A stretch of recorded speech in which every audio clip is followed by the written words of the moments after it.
하나님 말씀 구약성경 사무엘상 13장입니다. 1절부터 7절까지 말씀 봉독합니다. 구약성경 426면입니다.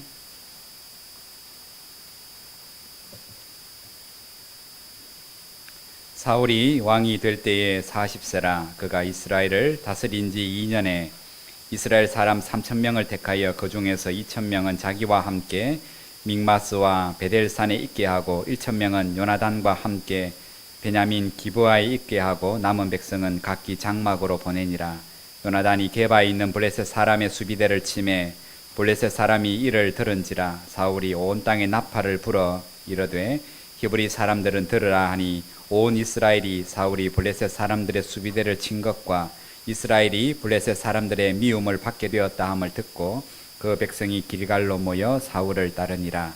블레셋 사람들이 이스라엘과 싸우려고 모였는데 병거가 3만이요 마병이 6,000명이요 백성은 해변의 모래같이 많더라. 그들이 올라와 베다웬 동쪽 믹막스에 진침해 이스라엘 사람들이 위급함을 보고 절박하여 굴과 숲풀과 바위 틈과 은밀한 곳과 웅덩이에 숨으며 어떤 히브리 사람들은 요단을 건너 갓과 길르앗 땅으로 가되 사울은 아직 길갈에 있고 그를 따른 모든 백성은 떨더라. 아멘. 모세가 죽은 이후에 여호수아의 인도함을 따라서 가나안 땅에 들어간 이스라엘 백성들이 많은 전쟁을 치릅니다. 그 전쟁의 목적은 전리품을 얻기 위해서나 나라의 영토를 넓히기 위한 세상의 전쟁이 아니라 성전, 거룩한 전쟁이었습니다. 주의 이름으로 행하는 전쟁이었습니다. 그리하여 그들이 하나님의 약속을 따라 가나안 땅에 이스라엘 12지파가 정착을 합니다. 나이가 든 여호수아가 임종을 앞두고 모세가 그러했던 것처럼 유언을 남깁니다. 유언은 모세의 유언이나 여호수아의 유언이나 유언의 내용은 믿음의 사람의 유언의 내용은 똑같아요. 하나님이 너희에게 베푸신 은혜를 기억하고 살아라. 여기까지 오늘 우리가 살아가는 것은 하나님의 은혜 때문이다. 죄 가운데서 우리를 구속해 주신 그 하나님의 은혜를 기억하고 살고 그 하나님을 사랑하고 사는 것, 그 하나님을 사랑하는 것은 구체적으로 그분이 우리에게 기록으로 남겨주신 돌비에 새겨주신, 그리고 돌비는 비가 오고 바람이 불면 그 돌비조차도 사라지지만 우리의 마음의 신비, 마음에 그 하나님의 말씀을 새겨서 우리를 축복하시고 우리의 삶을 책임지시겠다는 그 언약의 말씀을 오늘 우리도 사랑하며 그 말씀을 날마다 묵상하며 그런 삶을 살면 하나님이 과거에 그랬던 것처럼 지금도 그리고 우리의 미래도 그 하나님 우리의 삶을 축복하실 것이다. 그것이 믿음의 사람들이 남긴 죽기 직전에 꼭 하고 싶었던 믿음의 고백들, 믿음의 유언들이 그런 내용이었습니다. 아주 단순합니다. 은혜를 기억하고 그 은혜를 주신 하나님을 마음과 뜻과 정성을 다하여 사랑하고 그 사랑은 구체적으로 하나님의 약속의 말씀들을, 그 약속의 말씀은 분명히 이루어지는 말씀이기 때문에 그 약속의 말씀을 붙잡고 하나님만을 섬길 것을 그렇게 유언으로 남겼습니다. 여호수아가 그 유언을 남길 때에 그 유언을 듣고 있던 이스라엘 백성들이 맹세하기를 우리가 하나님만을 섬기며 그 하나님의 약속의 말씀들을 준행하며 그렇게 살겠습니다 라고 큰 소리로 화답한 이후에 오늘 여호수아의 그 마음을 평안하게 해주기 위해서 돌을 가져와서 그 돌에다가 언약을 새겼습니다. 여호수아여, 오늘 우리가 그렇게 하나님을 기억하고 은혜를 기억하고 하나님을 정말 마음을 다해서 섬기겠습니다. 오늘 여호수아가 그것을 보고 어쩌면 평안하게 죽었을지 모릅니다. 그러나 안타까운 것은 여호수아가 눈을 감고 오늘 여호수아의 그 시신이 땅에 묻히자마자 그 흙이 굳어지기도 전에 안타까운 것은 이스라엘 백성들이 오늘 하나님을 버리고, 그래 나옵니다. 하나님을 버리고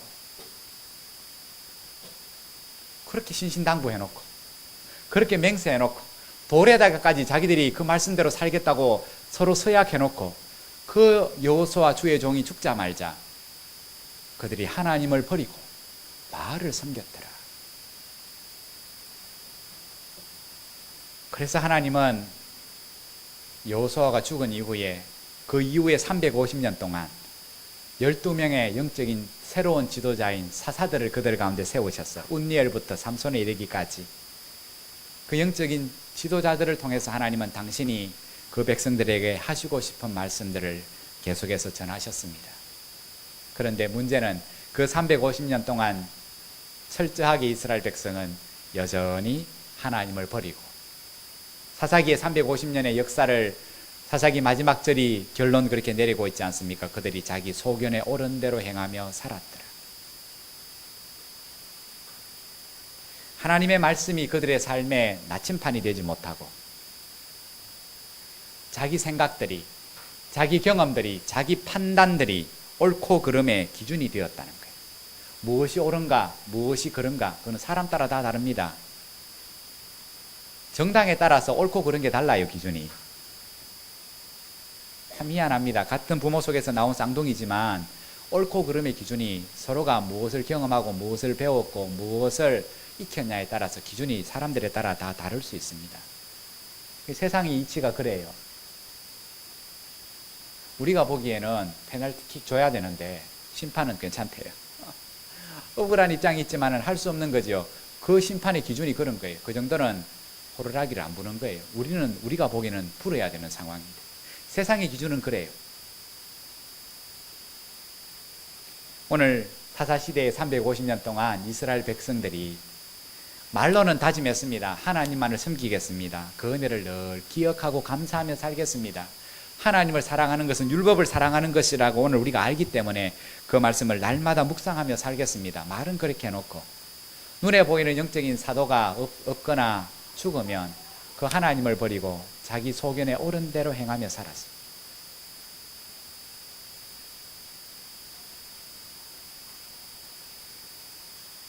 (350년의) 그 시간이 짧지 않은 시간인데 그 오랜 시간 동안 사사들을 통해서 하나님의 말씀들이 그들에게 전해지면 그 말씀을 귀로 들었으면 그들의 믿음이 자라가는 것이 일상인데 삶의 변화가 있기는커녕 350년 동안 한결같이 그들은 자기 하고 싶은 대로 하고 사는 거예요.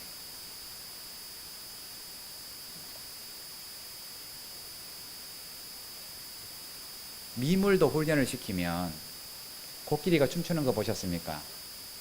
그 유튜브에 코끼리가 춤을 춥디다. 옆에 사람이 주인이 춤을 추니까 엉덩이를 붙이고 두 발을 가지고 주인이 춤추는 대로 춤을 춥디다. 얼마나 훈련을 시켰으면 그 덩치 큰 코끼리가 흥겨운 음악에 맞춰서 주인을 따라 춤을 출까요?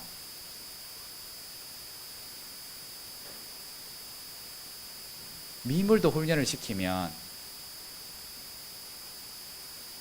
그렇게 사람을 기쁘게 하기 위하여 춤까지 추는데 오늘 하나님의 말씀을 기억하고 말씀을 따라 살면 하나님이 그 인생들에게 필요한 것을 모든 것을 채우시겠다는 그 축복의 약속의 말씀을 하셨음에도 불구하고 그 말씀대로 살겠다고 서약까지 해놓고는 그들의 일상의 삶은 자기 하고 싶은 대로 하고 다 사는 거예요. 그 하나님이 어떤 하나님인지 알려고 애쓰지도 않고 그 은혜로운 말씀을 들어놓고 아멘 해놓고도 그 하나님의 뜻에 순종하기 위하여 살아가는 삶이 없는 무지한 삶. 이사야 선지자는 무식하다 말하죠. 무식이 독을 뚫는다고. 자기 방식대로 하나님을 섬기며 살아요. 자기 감정 따라 하나님을 예배하며 살아요. 기분 좋으면 예배드리고 기분 나쁘면 예배를 치아쁘고. 이스라엘 백성들이 사사기 시대 350년 동안 그런 삶을 반복하고 살았어요. 하나님을 버리면 뭐 하셨습니까? 치셨습니다. 이방 나라를 통해서, 전쟁을 통해서 치셨어요. 두들겨 패셨어요. 종으로 사로잡히게 하셨어요. 열심히 일해도 곡식을 다 빼앗기게 하셨어요. 그러면 그 백성이 하나님 앞에 잘못되었다고 회개하며 용서를 구하면 하나님은요, 마음이 약하신지 그 뜻을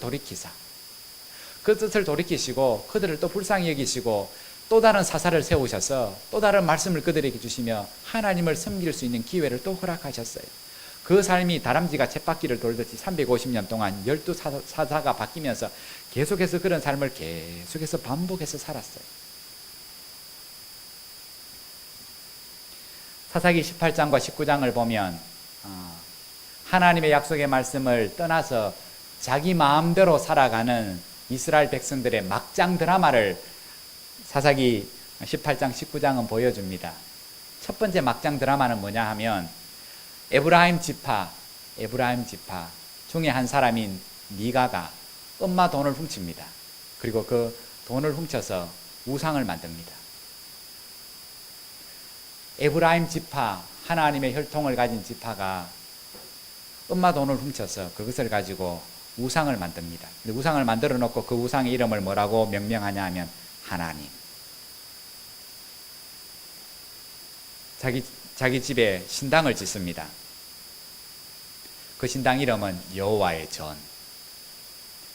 신당에 필요한 사람이 있습니다. 제사장이 필요합니다. 제사장은 누가 될 수 있습니까? 하나님이 정하신 레위 지파에서 제사장이 됩니다. 그런데 이 에브라임 지파의 미가는 유다 청년 한 명을 돈 주고 사서 네가 제사장 해라. 우리 집에 제사장 해라. 그렇게 구색은 다 갖추었습니다. 신당을 짓고 거기에 하나님의 우상을 갖다 두고 그 하나님 앞에 복을 구하는 제사장을 돈 주고 사놓고 허무한 마음으로 이렇게 엎드렸습니다. 이제 여호와께서 내게 복을 주실 줄을 아노라. 복을 구하기는 구해요. 근데 자기 방식대로 신당을 세워두고 우상을 만들어두고 유다 지파 청년을 돈 주고 사서 제사장 만들어 놓고는 한다는 말이 이제 여호와께서 내게 복을 주셔야 된다. 지가 믿고 싶은 대로 믿는 거예요. 우상 만들어 두고는 그거 하나님이라고 지가 이름 칭하고 지 손으로 지어놓은 신전을 하나님의 전이라 말하고 제사장이 될 수 없는 유다 청년을 돈 주고 사서 제사장 삼아 두고는 하나님 이제 구색을 다 갖추었으니 하나님이 하실 일은 나한테 복을 주는 겁니다. 더 우스운 것은, 더 막장 드라마는 그 미가가 그 우상을 은을 주고 세웠다는 그 소식을 들었던 단 지파, 가나안 땅에서 아직까지 자기들이 신실하게 약속의 말씀을 따라 충성하지 못했기 때문에 다른 지파는 다 정착했는데 오늘 단 지파는 아직까지 마땅한 기업을 얻지 못했어요. 자기들이 하나님의 말씀을 따라 신실하게 성전 거룩한 싸움을 희생하며 싸우지 않았기 때문에 아직까지 다른 지파는 다 정착해서 사는데 단 지파는 아직까지 정착하지 못하는 삶이 믿음이 없기 때문인데, 자기들이 믿음 없으면 돌아보지 아니하고 오늘 미가가 하나님의 신전을 세우고 거기 우상을 세웠다는, 그리고 거기서 예배하면 하나님이 복을 주실 것이라는 헛소문을 듣고는 이들이 미가의 집에 올라가서 그 우상을 강도질해서 빼앗아 왔습니다. 그 우상을 만든 미가나 그 우상이 복의 근원인 줄 알고 빼앗아 왔던 단지파나 다 우매한 인생들인 거예요. 말은 뭡니까? 할례를 받은 하나님의 거룩한 지파들, 하나님의 백성인데 하는 짓은 다 지 하고 싶은 대로 자기 유익과 자기 영광을 위해서, 자기 만족을 위해서 살아가는 거예요. 자기가 최고예요. 자기 만족, 자기 기쁨, 자기 영광을 위해서 하나님을 만들었다가 패했다가 그 하나님을 예배했다가 지 맘대로 살았다가를 자기가 결정하며 살아가는 거예요. 더 무서운 막장 드라마는 하나님의 제사장 지파인 레위 지파의 한 남자가 첩을 삼습니다. 한 여자를 데리고 첩을 두는데 그 첩이 문제입니다. 그 첩이요, 이 남편에게 만족하지 못하고 집을 나가 바람을 피웠습니다. 행음을 하고 딴 남자하고 자고 돌아다녔어요. 문제는 이 레위 지파 이 사람이 그 첩을 그럼에도 사랑했는지 오늘 처갓집에 가 있는 그 첩에게 찾아가서 무릎을 꿇고 사정을 해서 함께 살자고 사정을 해서 그 첩을 데리고 자기 집으로 돌아오는 가운데 베냐민 지파가 정착하고 살고 있는 기브아 땅을 지나가게 되었습니다. 날이 어둑어둑하니까 어느 집에서 기거해야 되는데 그 베냐민 지파가 살아가던 그 땅 기브아에 고향 사람이, 노인이 살고 있는 그 집을 우연히 지나가게 됩니다. 먼 곳에서는 고향 까마귀도 봐도 반갑다는 말처럼 오늘 그 노인이 고향 사람을 오랜만에 보고는요, 자기 집에 들어와서 하룻밤 자고 가라고 그렇게 초청을 합니다. 그래서 첩과 함께 레위지파 사람이 그 집에서 하룻밤을 머무는데, 문제는 그 동네의 불량배들이 어떤 남자가 어떤 이쁜 여자 데리고 노인집에 들어왔다는 소문을 듣고 그 밤에 불량배들이 몰려 찾아옵니다. 그리고는 그 주인에게 그 첩을 내놓으라고 요구합니다. 불량배들이 그 여자, 젊은 여자를 내놓으라는 이유는 딱 한 가지입니다. 성적인 만족을 위해서. 노인이 자기 딸을 내주겠다고, 오늘 이 사람들은 내 손님이니까 좀 사정을 봐주라고 요청함에도 불구하고 문을 부수고 들어와서 그 레위의 첩을 데리고 나가서 밤새도록 통간합니다. 새벽에 그 여자가 죽습니다. 혼자서 힘이 없었던 레위 지파의 그 사람이 묵묵히 첩의 시체를 나귀에 태워서 자기 고향으로 돌아가서 그 첩을요, 잔인하게 칼로 12토막을 냅니다. 죽은 시체를. 그리고 그 시체를 주머니에 담아서 12지파에게 보냅니다. 봐라, 내가 이런 억울한 일을 당했다. 사실은 그거요, 자랑할 만한 일은 아니에요. 레위지파가 첩을 두는 거, 오늘 하나님 앞에 죄 짓는 일이에요. 첩을 둔다는 말은요, 오늘 성적으로 범죄하는 거예요.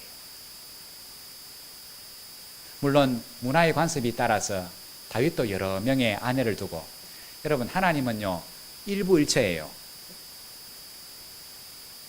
그 기준에서 보면 아브라함도 마찬가지로, 이삭도, 많은 믿음의 사람도 그 부분에 있어서는 그게 우리와 조금 다른 문화이기는 하지만 그거 역시 자기 본능 따라 사는 거예요. 여러분, 세상 모든 남자에게 첩 10명 줘보십시오. 싫다는 사람이 있는가? 그럼 그 본능대로 하나님의 백성은 살면 안 되는 거예요. 참 무서운 거는 다윗이 광야에서 사울에게 쫓기는 삶을 살면서도 첩을 둔다는 거. 첩을 둔다는 거. 아내를 6명이나 둡니다. 그에 대해서 하나님은 금방 그 죄에 대해서 그것을 죄라고 말씀하고 그것을 심판하지 아니하지만은, 한 여인을, 한 아내를 통해서 얻는 그 기쁨들, 하나님이 가정의 그 제도를 마련하셔서 그 속에 돕는 배필로 서로를 사랑하며 아끼며 살아가는 그 법을 인생들이 어길 때에 그에 상응하는 두 사람이 서로 얻을 수 있는 기쁨과 유익들을 잃어버리게 하십니다. 좋은 것만은 아니에요. 레위지파가 첩을 두는 거 부끄러운 일이었습니다. 근데 부끄러운 줄도 모르고 자기가 당한 억울한 일을 호소하기 위하여 힘이 없으니까 12토막의 시체를 온 이스라엘 지파에게 보내면서 내 억울한 일을 한번 들어보라고. 베냐민 지파를 제외한 11지파가 그 시체, 토막난 시체를 보고 그 소식을 듣고는 서로 붕괴했습니다. 참 웃기는 일은 나머지 11지파도 역시 자기 소견에 옳은 대로 행하고 살면서 단지파나 에브라임 지파나 우상을 만들어 두고 거기에 절하를 하며 그들이 하나님의 말씀을 버리고 살면서도 남이 이런 죄를 지었다는 것에서는 붕괴하는 거예요. 취재는 보지 못하면서. 결국 11지파가 동맹을 맺었습니다. 그리고 베냐민 지파를 찾아갔습니다. 사과해라. 그 불량배들 내놔라. 베냐민 지파가 팔이 안으로 굽는다고 못 내놓겠다. 그래서 11지파와 베냐민 지파 사이에 전쟁이 벌어졌습니다. 11지파가 군대 40만을 모았습니다. 베냐민 지파가 칼을 드는 자가 약 3만 명 정도, 40만 대 3만이 싸웠습니다. 싸워보나 마나였습니다. 처음에는 베냐민 지파가 웬일인지 2번이나 이겼습니다. 그러나 3번째, 철저하게 600명만 남고 다 죽었습니다. 전쟁은 이겼지만 11지파가 가만히 생각해 보니까 같은 혈육이잖아요. 600명 끝까지 따라가서 죽이면 베냐민 지파가 씨가 말라요. 그래서 그들을 살려두기로 하고, 그들이 대부분 총각이었던지 그들이 결혼할 수 있도록 하자. 그래서 가정을 이루어서 오늘 다시금 멸망당하지 아니하며 오늘 우리와 함께 아름다운 지파를 이루어 살게 하자라며 호의를 베풉니다. 호의를 베풀기는 하지만은 11지파가 서로 언약을 맺기를, 우리 딸들은 절대로 못 준다. 저런 인간들에게 우리 딸들은 못 준다. 그러니 이방 여인을 그들의 아내를 얻게 해서 그 민족을 이어가게 하자. 사실은요, 우리가 말하는 단일 민족이 아니에요. 이스라엘 백성 베냐민 지파에는 이방 여인들이 그때부터 피가 섞였어요.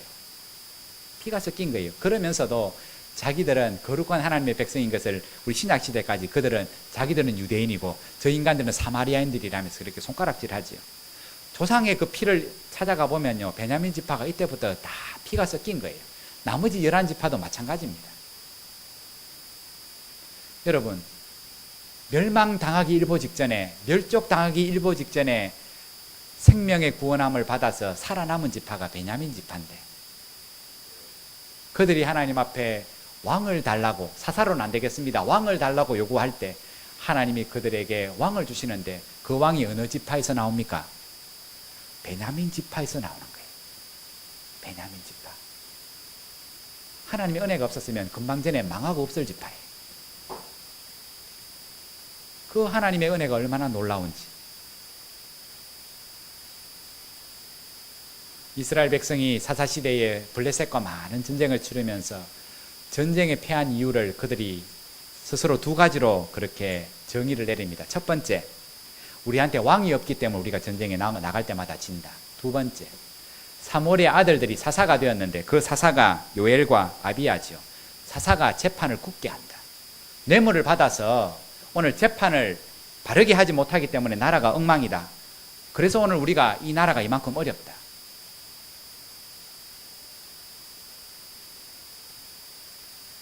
사무엘이 나이가 들면서 엘리 제사장이 그러했던 것처럼 하나님보다 자기 아들들을 더 사랑한 것 잘못이에요.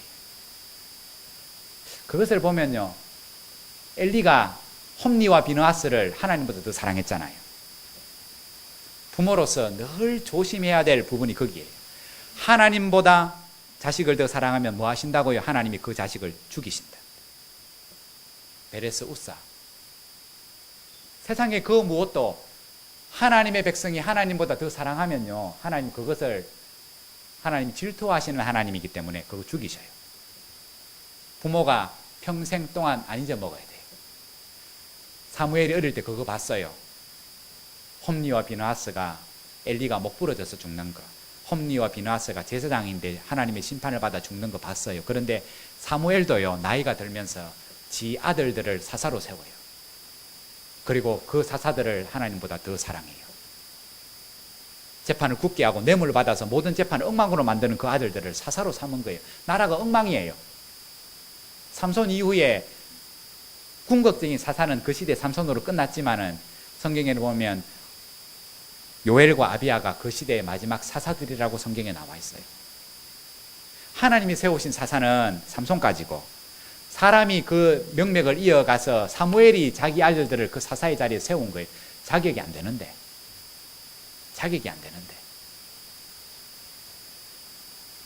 그러나 사무엘이 그 아들들을 사사로 세운 것도 잘못이지만 그것을 핑계해서 하나님 대신에 새로운 왕을 세워달라는 그 요구들은 더 큰 하나님 앞에 범죄였어요. 사무엘이 그들을 설득합니다. 아니다, 하나님 우리의 왕이시다. 그러나 그들은 그것을 부인하고 세상처럼 우리에게 왕을 달라고 요구할 때에 하나님은 그들에게 마지못해서 왕을 주시는데 그 왕이 바로 베냐민 지파에서 나오게 된 거예요. 그 은혜를 덧입고 오늘 베냐민 지파가 그 영광을 덧입고 오늘 왕이 되는 거예요. 왕을 배출한 지파가 되는 거예요. 오늘 그 은혜를 덧입은 왕 사울이 하나님의 은혜 앞에서 어떤 삶을 살아가는가를 오늘 본문 사무엘상 13장은 우리에게 그 초두부터 보여줍니다. 40세의 왕이 된 사울이 무엇을 가장 중요하게 생각하며 살아가는가, 왕이 된 이후에 가장 무엇을 먼저 했는가. 오늘 말씀해 보면 군대를 정비한 일을 가장 먼저 했어요. 이스라엘은 전쟁이 벌어질 때마다 각 지파에서 헌신자들이 모여서 임시 방편으로 군대를 이루었고 전쟁이 끝나면 다시 돌아갔어요. 그러나 이제는 왕정 정치가 되었어요. 그러면 왕이 다스리는, 왕의 명령에 따라 움직이는 자기 군대가 필요하잖아요. 그래서 3,000명을 소집했어요. 돈 주고 샀는지는 모르지만 용맹한 자 3,000명을 자기 밑에 두었어요. 그리고 자기 밑에 2,000명, 그리고 요나단 자기 아들 밑에 1,000명. 문제는 요나단의 밑에 있는 그 1,000명이 국경지대에 있는 블레셋 수비대를 갑자기 경고도 안 하고 전쟁을 벌인 거예요. 작은 전쟁이었습니다. 문제는 그 전쟁을 시발점으로 블레셋이 전면전을 일으킨 거예요. 벌집을 쑤신 겁니다, 요나단이. 그래서 블레셋이 군대를 일으키고 전면전을 일으키러 올라올 때에 저 전방에서부터 나팔 소리가 들립니다. 전쟁이 일어났다는 거예요. 그 나팔 소리를 듣고 12지파가 칼을 들 수 있는 자가 그 길갈에 모여들었습니다. 여러분, 이게 새로운 왕의 지도 아래에서 오늘 처음 벌이는 전쟁입니다. 얼마나 큰 기대감을 갖고 모였겠습니까? 그전까지는 왕이 없었습니다. 야, 이번에는 왕이 우리를 이끈다. 사울이 우리를 이끈다. 그 왕과 함께 전쟁을 벌인다. 분명히 이길 거다. 그래서 수많은 사람들이 모였습니다. 그리고 믹메스 앞으로 그들도 몰려갔습니다. 그때 전쟁을 벌이러 나왔던 그 사울과 이스라엘의 군대 앞에 보여진 상황은 오늘 말씀처럼 그 규모가 병거가 3만이요 마병이 6천이요 모래알같이 많은 블레셋의 군인이더라. 딱 보는 순간 싸워보기도 전에 오늘 말씀은 대부분의 군인들이 두려워하여 굴과 수풀과 바위 틈과 은밀한 곳과 심지어는 웅덩이 속으로 숨었고 심지어는 어떤 자들은 요단강을 건너 다른 이방 땅 갓과 길르앗으로 도망하였더라. 남은 자들이 몇 명이냐? 600명이 남았는데 그들도 사울과 함께 다 두려워 떨고 있더라. 전쟁도 안 벌였는데 눈에 보이는 상황을 딱 보고는 야, 이거는 싸워보나 마나다. 여러분, 전쟁이 일어났다는 나팔 소리를 듣고 헌신하기 위하여 많은 사람이 모였습니다. 왕의 지도 아래서 이제 이 전쟁은 분명히 이길 것이라는 확신을 갖고 전쟁터에 나갔는데 그 용기는 어디 사라지고 대부분의 그 군인들이 다 도망가거나 숨거나 달아나 버렸습니다. 왜 그랬습니까? 사울 왕을 비롯하여 그 수많은 사람들이 하나님은 당신의 백성들, 하나님을 의지하는 백성들과 함께 하시며 도우실 것이라는 그 하나님의 말씀을 그 전쟁터에 나온 이스라엘 백성들 가운데 기억하는 자가 아무도 없었다는 거예요. 신명기 20장 1절 4절 말씀, 봐라 너희가 전쟁터에 나가거든 나가기 전에나 나간 이후에 늘 기억해라 이 말씀을. 그렇게 주신 말씀이 신명기 20장 1절 4절이에요. 뭐라고 하나님이 말씀하신 줄 압니까? 내가 나가서 적군과 싸우려 할 때에 말과 병거와 백성이 너보다 많음을 볼지라도 그들을 두려워하지 마라. 애굽 땅에서 너를 인도하여 내신 내 하나님 여호와께서 너와 함께 하시느니라. 이스라엘아 들으라. 너희가 오늘 너희의 대적과 싸우려 나왔으니 마음에 겁내지 말고 두려워하지 말며 떨지 말며 그들로 말미암아 놀라지 말라. 이는 너희 하나님 여호와는 너희와 함께 행하시며 너희를 위하여 너희 적군과 싸우시고 너희를 구원하시리라. 못 모르고 전쟁에 나왔는데 나라를 위해서 충성하고자 나왔는데 마음만 나와 있지 오늘 이 하나님의 약속의 말씀을 기억하는 자가 아무도 없더라는 거예요. 아무도 없더라는 거예요. 걱정하지 마라. 적군에 마병이 많든지 마차가 많든지 병거가 많든지 용맹한 군사가 숫자가 많은 거 그것 보고 절대로 두려워하지 마라. 놀라지 마라. 떨지 마라. 겁내지 마라. 하나님은요 그럴 줄 알고 4번이나 강조해서 그렇게 말씀하셨어요. 놀라지도 두려워하지도 떨지도 겁먹지도 마라. 왜냐하면 내가 너희와 함께 하지 않느냐. 내가 너희와 함께 하지 않느냐. 내가 반드시 너희에 앞서서 그들을 무찌르며 너희를 구원할 것이다. 이 말씀을 안타깝게도 사울을 비롯해서 기억하는 자가 아무도 없었다는 거예요. 그 말은요 평소에 그 말씀을 날마다 묵상하며 살아가는 자가 없었다는 거예요. 하나님의 말씀을 가까이 하는 자가 없었다는 거예요. 그 이전 왕이 나라를 다스리기 전 사사시대 350년 동안 그 조상들이 350년 동안 어리석게 반복하며 살았던 것처럼 자기 소견을 기준 따라 말씀을 기준 따라 사는 게 아니라 자기 느낌, 보는 대로 느끼는 대로 자기가 믿고 싶은 대로 믿는 거예요. 자기가 믿고 싶은 대로. 이제 하나님이 내게 복을 주실 것이다. 지가 믿고 싶은 대로 하나님을 믿어요. 그런 인생에 하나님이 복을 주시겠습니까?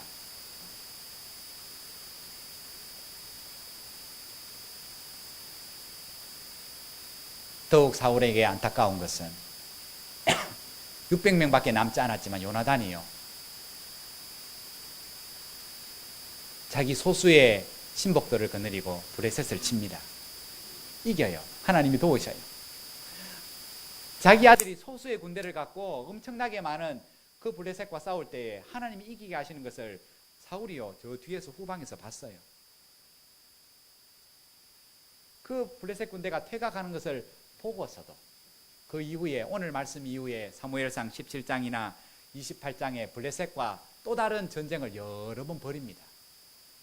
그런데 안타까운 것은 그때마다 블레셋이 군대를 이끌고 올 때마다 사울은 매번마다 두려워서 벌벌 떨어요. 벌벌 떨어요.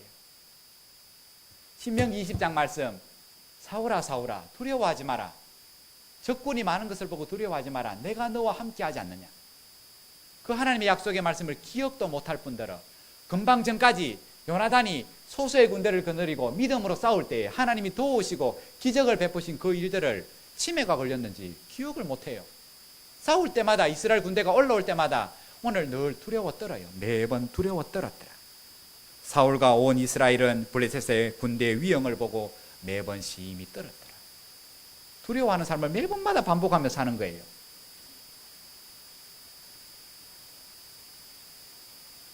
여러분, 애굽을 나와 가나안 땅에 정착하기까지 이스라엘이 하나님 앞에 범한 죄가 뭡니까? 그 죄는 애굽에서 그들을 큰 시험과 기적과 기사와 강한 손과 표심팔로 그들을 구원해내신 하나님의 은혜를 기억하지 않고 살아갔던 삶, 그것이 죄라고 말씀해요. 뿐만 아니라 가나안 땅에 들어가기를 두려워하는 그들에게 하나님이 말씀하시기를, 앞으로의 모든 어려움 속에서도 지금까지 너희를 여기까지 인도한 내가 가나안 땅에서도 너희의 걸음걸음마다 내가 함께 할 거라고, 내가 도와줄 것이라는 그 하나님의 약속의 말씀을 믿지 않고 기억하지 않고 살았던 것이 오늘 이스라엘의 죄예요. 하나님을 안 믿는 게 죄예요. 하나님의 말씀을 기억하지 못한 것이 죄예요. 하나님의 말씀을 기억 못하고 그 은혜를 기억하지 못하고 살면 그 삶은요, 내 소견대로 사는 삶이에요. 일상의 삶에서 그 말씀대로 순종하고 살고 그 말씀대로 준행하고 사는 삶이 없으면, 내 삶에 중요한 삶의 문제가 딱 있으면, 전쟁과 같은 일이 있으면 결정을 어떻게 하냐 하면 내 눈에 보이는 대로 결정하며 살아요.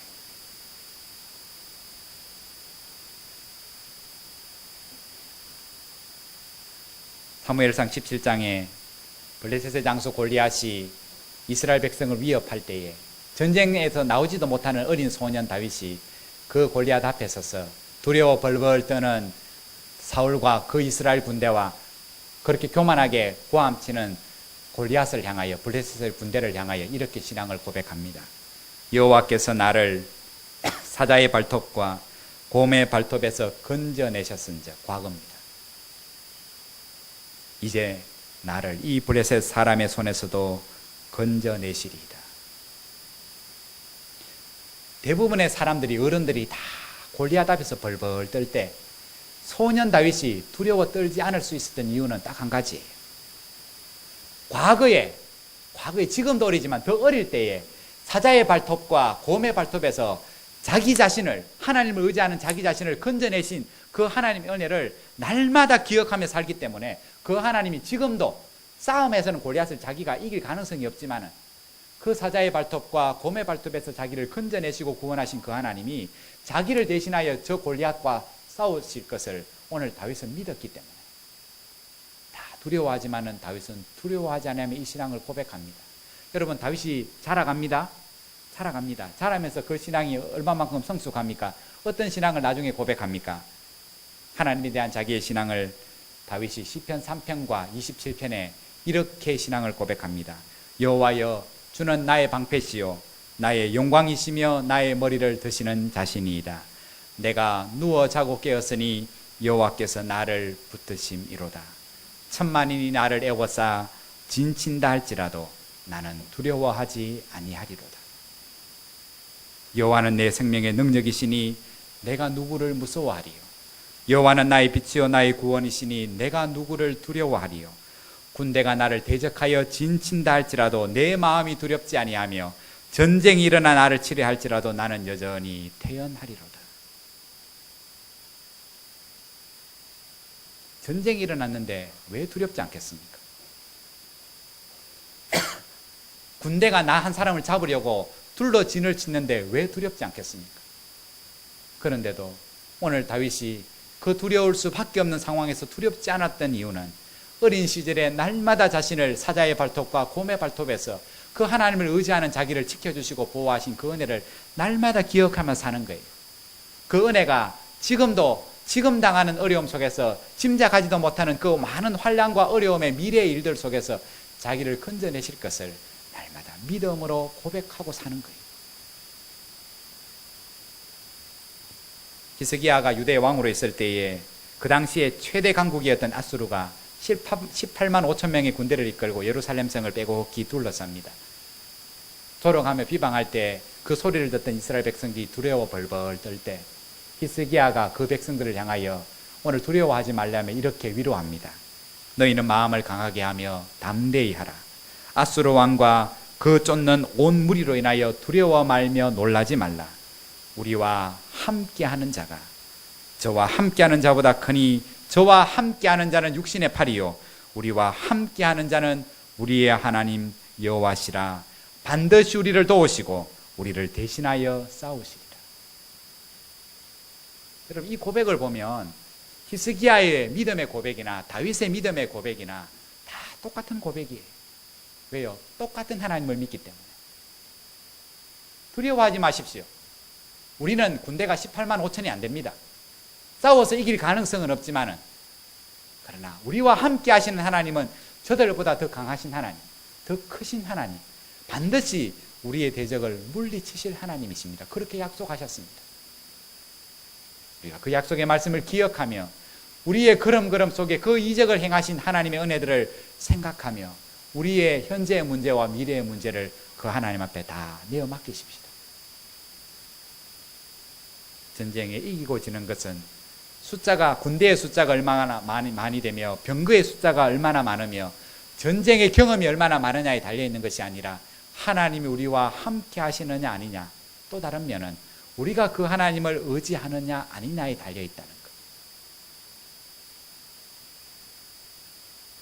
여러분, 하나님 우리와 함께 하셔요 지금. 그런데 그 함께 하시는 하나님에 대한 우리의 믿음의 고백이 없으면 하나님은 일을 안 하셔요. 우리가 구하지 않으면.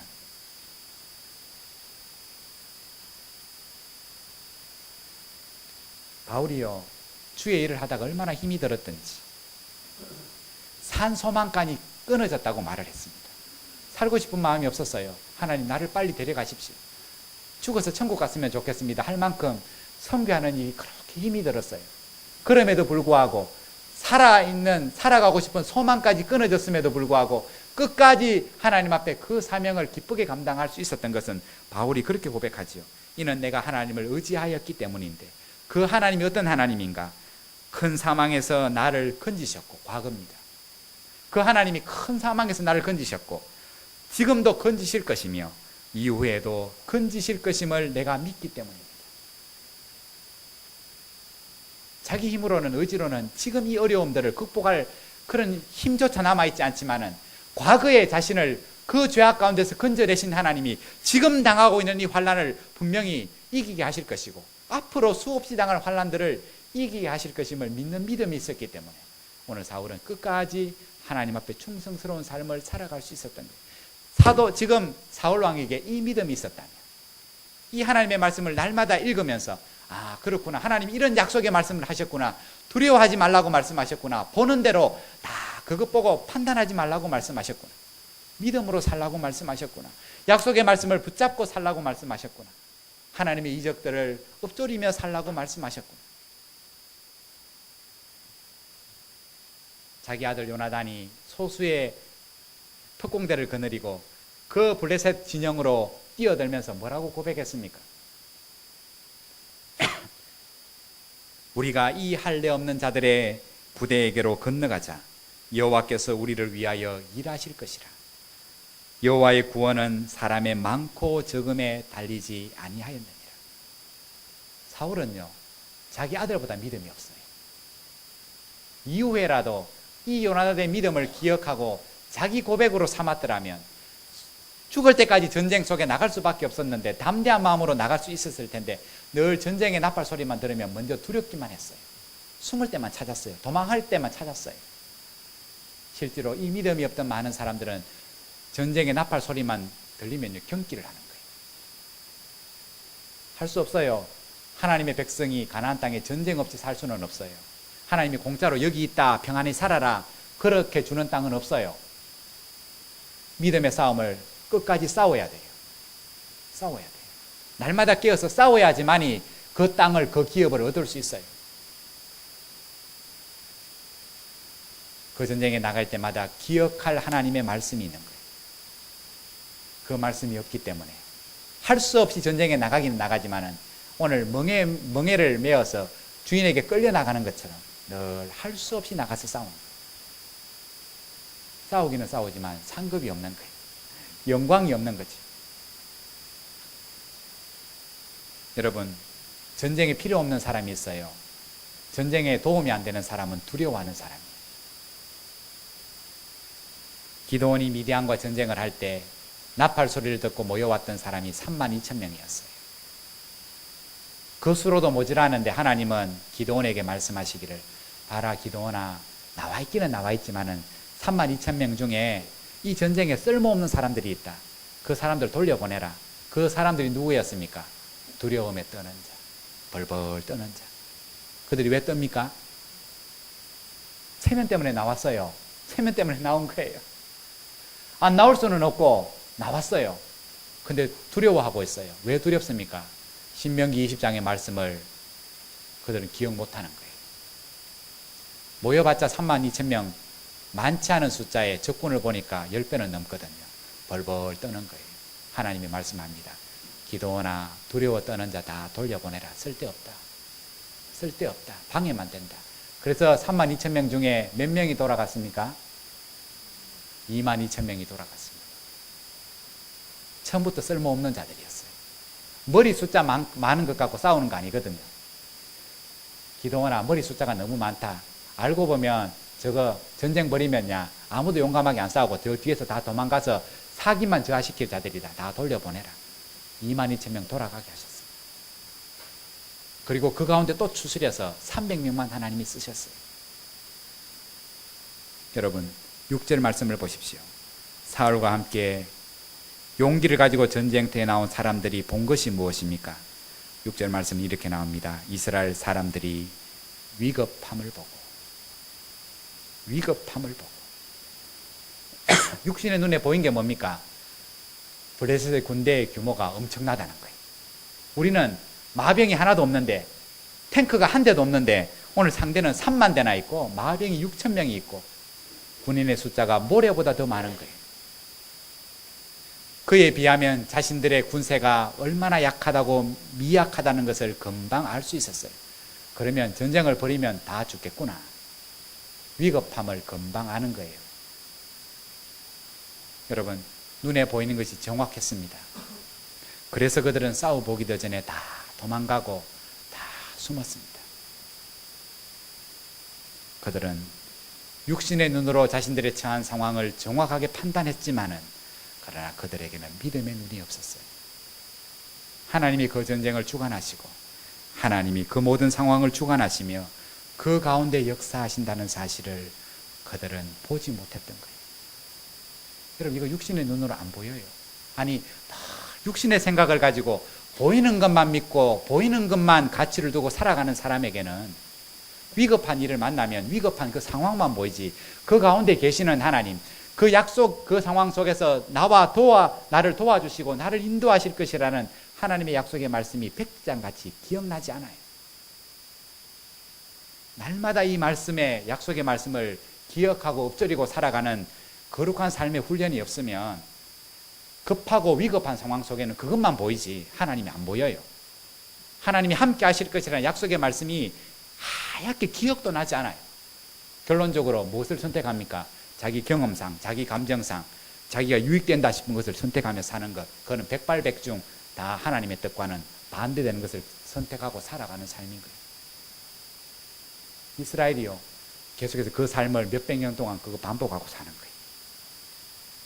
나와서 예배 드릴 때는 볼에 서약을 하면 말씀대로 살겠습니다, 그렇게 서약해놓고 나가서는 다시 자기 소견대로 살고, 또 매맞으면 돌아와서 하나님 잘못됐습니다 회개하고 믿음으로 살겠습니다 서약해놓고 나가서는 또 자기 본능대로 살고 자기 유익대로 살고, 또 매맞으면 돌아와서 하나님 잘못됐습니다. 이 삶을 죽을 때까지 반복하며 사는 거예요. 여러분, 꼭 사사시대 350년 동안 이스라엘이 반복해서 사는 삶이 내 삶 안 같습니까? 꼭 우리 삶 같지요? 꼭 우리 삶 같아요. 더도 덜도 말고 우리 삶하고 똑같아요. 맹세해놓고 나가서는 소견대로 살고, 맹세해놓고는 지 생각대로 살고, 맹세해놓고는 자기 감정대로 살고. 왜 그렇습니까? 하나님의 말씀을 기억하고 못하는 거예요. 기억함이 없는 거예요. 그 은혜에 대한 기억함이 없는 거예요.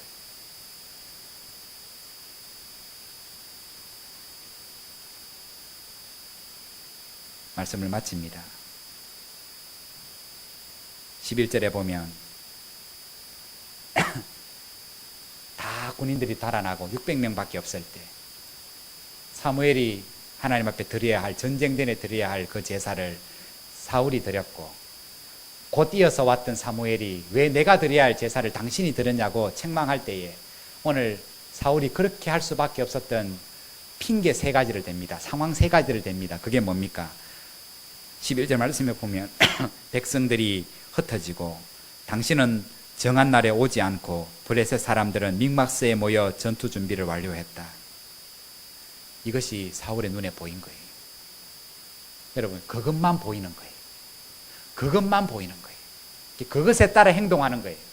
다급합니다. 다급했기 때문에 안 했습니까? 당신은 늦게 오고, 지금 저들은 우리를 치려고 지금 막 군대를 정비하고 있고, 오늘 두려워 떠는 백성들은 도망가고 600명밖에 남지 않았고, 그래서 내가 할 수 없이 했다고 오늘 거기에 핑계를 대지만, 오늘 하나님은 그렇게 핑계대는 사울을 버리십니다. 왜 그렇습니까? 사울은 자신의 육신의 눈에 보이는 것을 쫓아서 살아가는 사람이기 때문에. 그런 인생에게 하나님은 당신의 나라를 맡기지 않으십니까? 시편 11편에 보면 아마 다윗이 어떤 어려움에 처했던 것 같아요. 그때 다윗을 위한다는 많은 사람들이 다윗에게 조언을 합니다. 그 조언에 다윗이 어떤 반응을 하는지가 시편 11편의 내용입니다. 시편 11편은 이렇게 시작됩니다. 내가 여호와께 피하였거늘 너희가 내 영혼에게 새같이 내 산으로 도망하라 함은 어찌함인가. 악인이 활을 당기고 화살을 시위에 먹이며 마음이 바른 자를 어두운 데서 쏘려 하는도다. 한마디로 말하면 사람들이 보기 지금 다윗이 처하는 상황이 위급한 상황이에요. 마치 어두운 가운데서 다윗을 죽이려고 화살을 시위에 먹이고 쏘기 일보 직전의 상황인 거예요. 그것을 지켜보던 주위에 다윗을 걱정하는 사람들이 다윗에게 조언을 하기를, 다윗아 지금은 네가 하나님을 의지하는 그 상황이 아니고 지금은 산으로 네가 빨리 피하는 길이 너한테 도움이 되는 길이다. 지금 하나님 의지한다고 문제가 해결 안 된다. 지금은 빨리 산으로 도망가서 피하는 일이다. 지금 이 급한 상황을 모면하는 길이 더 중요한 일이지, 네가 여기 앉아서 지금 하나님이 도우실 것이라고 믿음을 고백하는 그런 한가한 때가 아니다. 화살을 쏘기 일보 직전이다. 주위의 사람들이 다윗에게 그렇게 조언을 했습니다. 내 영혼에게 새같이 내 산으로 도망하라. 그러나 다윗은 그들의 조언을 받아들이지 않았습니다. 산으로 도망가지 않았어요. 왜 그렇습니까? 그들이 보지 못하는 그 무엇을 다윗은 늘 보고 살았기 때문입니다. 다윗이 보고 살았던 게 뭡니까?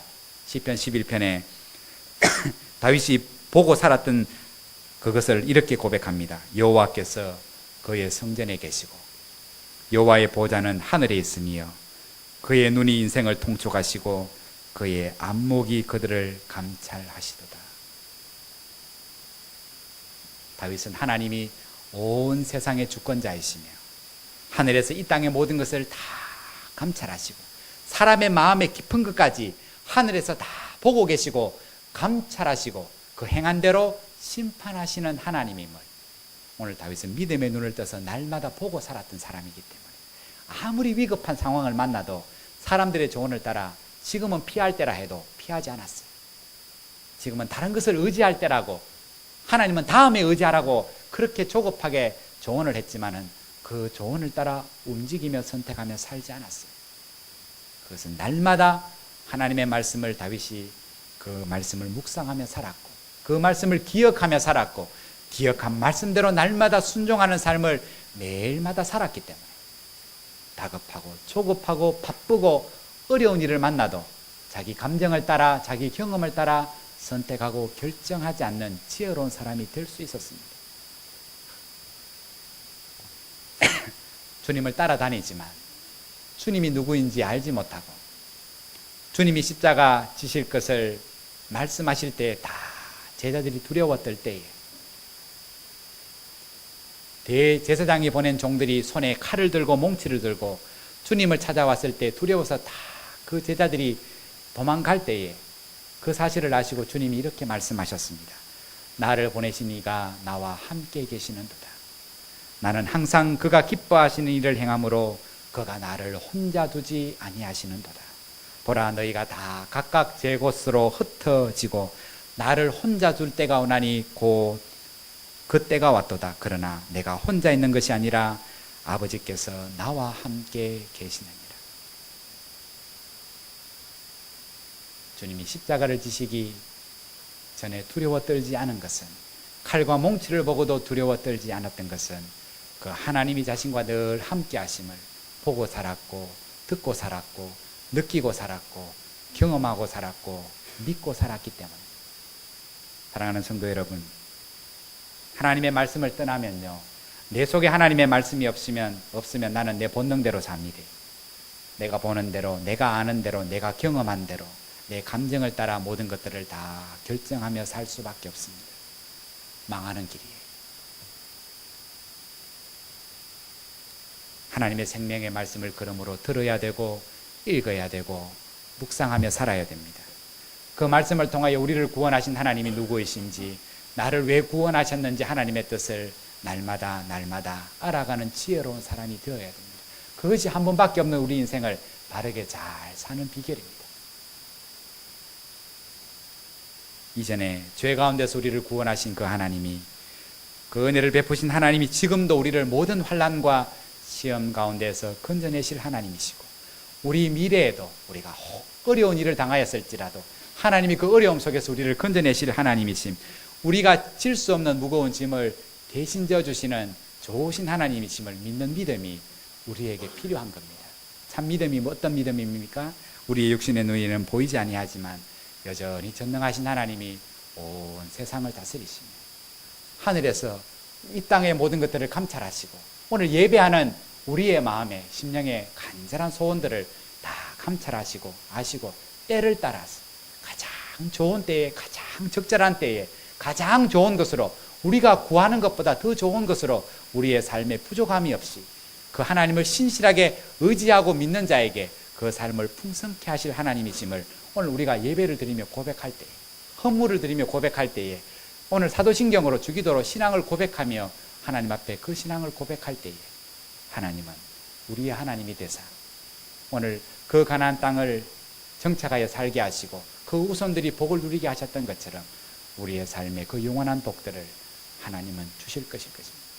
사랑하는 성도 여러분, 한 주간 동안 그 하나님을 깊이 묵상하고 그 하나님의 말씀을 읊조리며 그 은혜를 기억하고 그 은혜에 합당한 거룩한 삶을 살아갈 것을 우리 이 시간 하나님 앞에 드리는 예물과 함께 거룩한 예물로 드리셔서 그 드리는 예배가 하나님 앞에 영광이 되고 오늘 그 영광의 보답으로 우리에게 주시는 그 은혜로 말미암아 이 한 주간도 지금까지 살아온 삶을 답보하고 오늘 반복하여 사는 삶이 아니라 정말 우리의 신앙에 영적인 성숙이 있어서 담대한 믿음을 가지고 오늘 다윗 같은 믿음의 사람으로 히스기야 같은 믿음의 고백으로 이 한 주간을 살아가는 저와 여러분 되기를 주의 이름으로 축복합니다.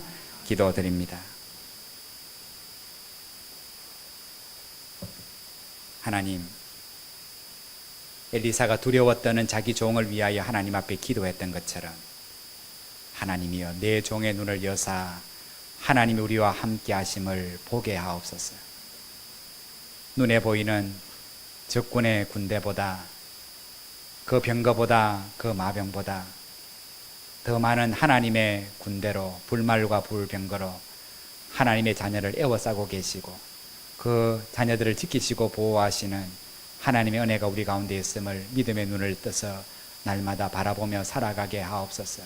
그리하여 보이는 것을 따라 두려워하고 걱정하고 염려하며 살아가지 않게 하시고 우리와 늘 함께 하시며 이전에도 우리를 건지시고 보호하신 그 하나님이 지금도 나를 도우시고 장차 우리의 미래에도 나와 함께 하시며 나를 인도하시고 나를 지켜주시며 축복하실 그 하나님에 대한 믿음이 날마다 하나님 앞에 고백되어져서 이 믿음으로 세상을 넉넉히 이기며 담대하게 살아가게 하옵소서. 하나님, 말씀이 없으면 우리는 우리의 소견대로 살아갈 수밖에 없습니다.